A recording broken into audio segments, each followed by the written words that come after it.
Hola Coolers, and welcome back to yet another video on the African Cooler channel, because today we shall be looking at Barca's win against Manchester City in pre-season, including some very impressive performances that were on display in that game. We shall also be looking at transfers, because right now it seems like there is an unexpected twist in the Nico Williams to Barcelona saga. So sit back, relax guys, and let's get straight to it.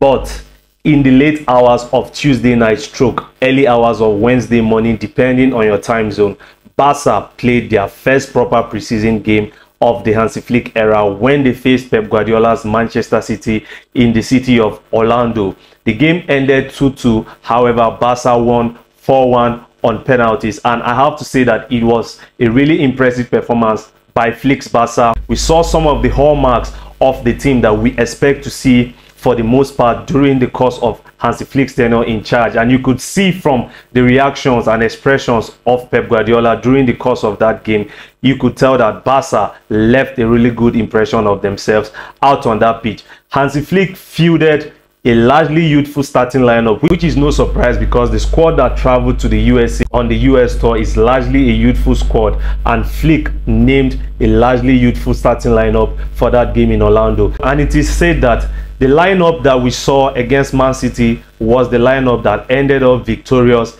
in their training match before that game started. You could see that it is the same starting lineup that was out there by Hansi Flick, and Barca gave a very good account of themselves against a top side like Manchester City, which, let's not forget, were playing their third proper preseason game during the course of this tour. They had already lost previously to Celtic and AC Milan, while Barca had only played a behind closed doors friendly game against Olot.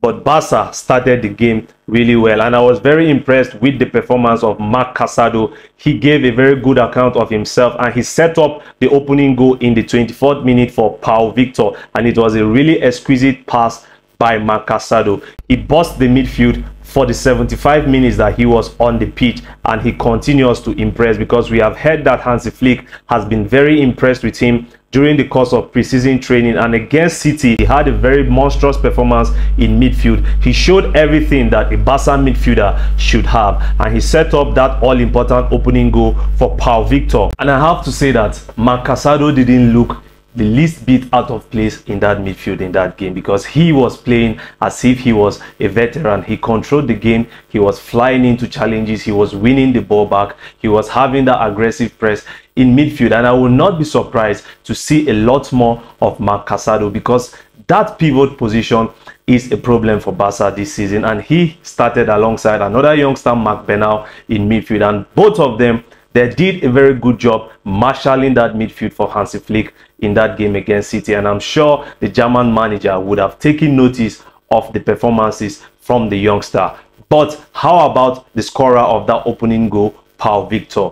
Victor played a really impressive game on the night. City could definitely not handle his runs in behind the defense. He was a threat all game, and he scored the opening goal running in behind the Man.City defense and receiving that delightful ball from Marc Casadó, and the finish was even better, slotting past Ederson to give Barca the lead. And the crazy thing is, the goal was not just the most impressive part of Victor's performance on the night, because he led the press from the front. He was the first defender of the team. It was a complete all-round center forward performance by Pau Victor. He was brilliant all through the game, and this is a huge compliment for him, because I feel that Barca even looked way better with him in the team than when Lewandowski replaced him in the second half. So Flick would have clearly taken notice of Victor's performance, because even his hold-up play was brilliant. He was coming back, receiving the ball, and playing very comfortably with his teammates. And he also played a very vital role in Barca's second goal of the night, because he showed a great sense of awareness to notice the run in behind from Pablo Torre, and he dummied the ball for Pablo Torre to score Barca's second goal of the night. And Pau Victor is definitely one player that we should really keep an eye on this season to come, because he is one gem that we could have in-house at the moment. Barca completed a permanent move for Victor during the course of this summer after he spent last season on loan at Barça Athletic. The 22-year-old was Barça Athletic's top scorer last season with 20 goals, and this season he has joined permanently on a fee of just under 3 million euros from Girona, and now it's looking very much like a steal. This is one of the moves that has gone under the radar from Barca this summer. A lot has not been spoken about it, but Victor is just one player that could be a revelation in the first team next season. But now, speaking about the scorer of that second goal for Barca, it was Pablo Torre. He is one player that has low-key been having a very good start to life under Hansi Flick at Barca.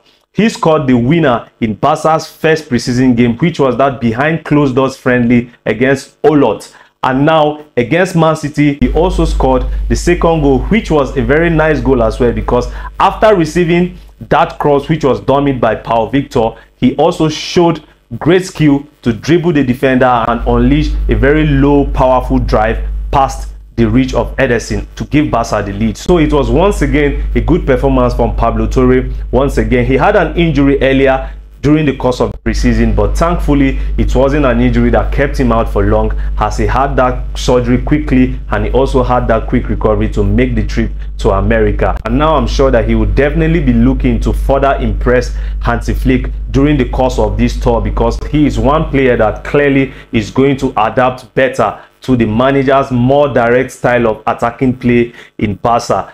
During the course of Xavi's tenure at the club, Pablo Torre did not get so many opportunities to impress, and it is understandable why he has not really left an impact at Barca. He even had to go on loan to Girona last season, but this time around it seems that he would have a real chance to lay a claim for a place in the team, and he has started really well because he had a very good all-round performance against Man.City. It wasn't just about the goal, he played very well in midfield. We also witnessed some sharp turns from Pablo Torre in midfield against City. It was almost as if City could not even handle him at times. The only negative from his performance is the fact that he was weak in the tackle when marking Mateo Kovacic in the move that led to Man.City's equalizing goal, which was scored by Jack Grealish. But all round, it was a positive performance by Pablo Torre.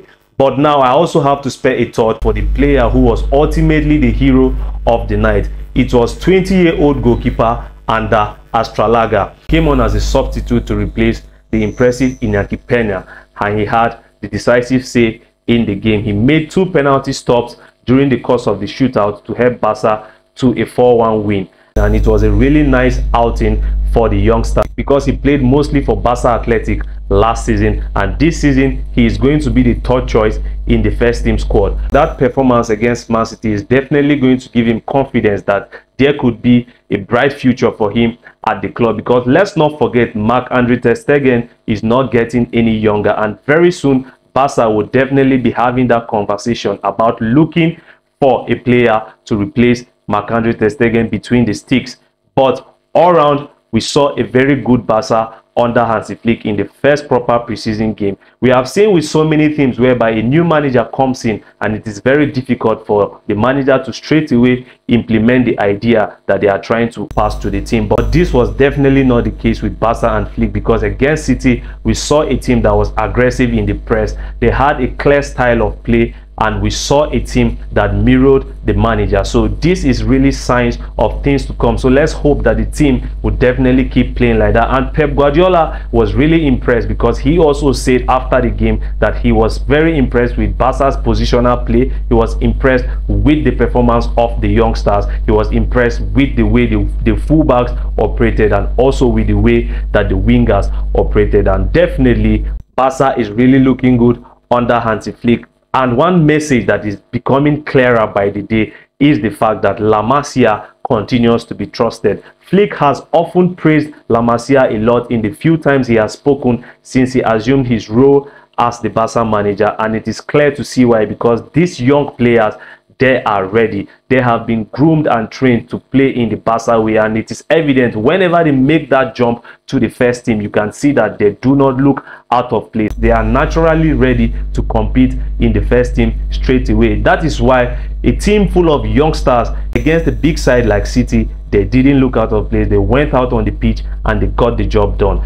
But that is not to say that Barca are still not looking to strengthen the team with the additions of new signings, because a lot has been said about the Nico Williams saga in the last few days, and right now it seems that a sense of nervousness is really striking. Personally, myself, I am becoming nervous in this deal because I've had high expectations for this deal. I've pictured the Barca team with Nico Williams in it, and right now a lot of doubts are beginning to develop because a lot of stories have been coming out. Until this point, Nico has still not made that official announcement of where his future is going to lie at this moment in time. But when it comes to the Nico Williams situation, contrary to popular reports that we've heard over the last few days that the move may not be coming any closer, according to TV3, apparently Barca still believe that they very much can complete a move for Nico Williams this summer. However, there is now an unlikely and surprising twist in that saga, because now we have heard that it is not just the fact that Barca are the ones waiting for Nico Williams to give his seal of approval for them to present that offer to Athletic Club and activate his release clause. We've heard that it is in fact the other way around. It is the player who is having doubts of joining Barca because Barca are still short of that 40 million euros that was due to them from the German company Libero for the sale of Barca Vision and Barca Studios. That money has not been provided, and which is why Barca have so far failed to announce that return to the 1-for-1 rule in La Liga. We've heard that Barca are close to announcing the return to that 1-for-1 rule, that in the next few days Barca would confirm the return to the 1-for-1 rule. But for a number of weeks now, we've been hearing that same storyline that Barca would announce that return in the next few days. It seems like the next few days are not few after all. So right now, that is the major doubt, that Nico Williams cannot even guarantee that even if he signs for Barca, that Barca would be able to register him. And it all makes sense because clearly now Athletic Club will be using this to their advantage. Why try to persuade the player to remain at the club? They know that he has an emotional attachment to Athletic Club, and definitely they would be drumming it in his ears that, come on bro, if you join Barca, they don't even have the money to register you. But if you stay here at Athletic Club, we can increase your salary, you can stay with your family, and then we get to hike up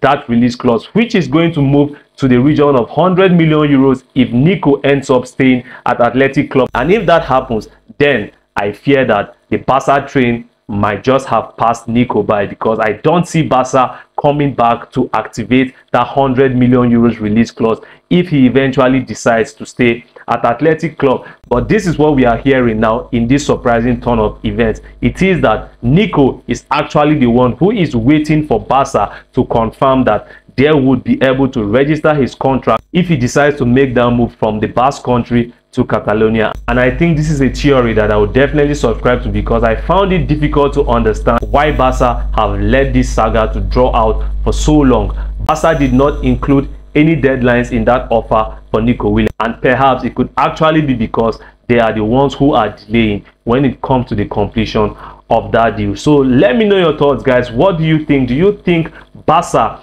are the ones who are waiting for Nico Williams at this point, or do you think it is the other way around, that Nico Williams is the one who is keeping Barca waiting for his final decision? Let me know your thoughts, guys. What do you make of Barca's performance in that first proper preseason game against Man City? What do you think of the performances from the youngsters on display? Leave all your thoughts for me, guys, in the comment section down below, guys. If you enjoyed this video, please do hit the like button, turn on your notification bell so that whenever I drop on the channel, you shall be notified. And most importantly, please do not forget to smash that subscribe button. But until next time, as always, Visca El Barça, and I'll see you on the next video.